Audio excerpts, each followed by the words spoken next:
السلام عليكم ورحمة الله. الحمد لله وحده والصلاة والسلام على من لا نبي بعده.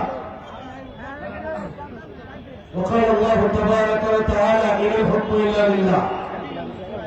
আজকের ময়মনসিংহ বৃহত্তর ময়মনসিংহের সার্কিট হাউস ময়দানে 8তম ইসলামী জোটের ঐতিহাসিক সম্মেলনের সভাপতি উপস্থিত সর্বস্তরের নেতা কর্মীবৃন্দ, আজকে আমরা যে যুগ সন্ধিক করে দাঁড়িয়ে আছি, দীর্ঘ 54 বছর পাকিস্তানের 25 বছর পরে আমাদের সামনে সুযোগ সৃষ্টি হয়েছে এদেশের মাটিতে ইসলামকে প্রতিষ্ঠা করা, এদেশের মাটিতে ইসলামকে রাষ্ট্রীয় ক্ষমতায় অধিষ্ঠিত করা।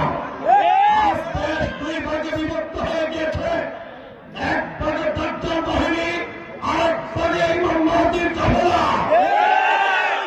আমরা জানি হাদিসে এসেছে, যারা কোরআনের আইনের পক্ষে এই ইমাম মাহদীর কাফেলায় থাকবে, আর যারা মানব রচিত আইনের পক্ষে এই দাজ্জালের দলবাহিনী।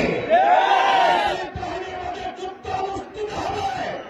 এই যুদ্ধে আমরা ঐক্যবদ্ধভাবে পরাজিত করবো সেই দাজ্জাল বাহিনীকে ইনশাআল্লাহ।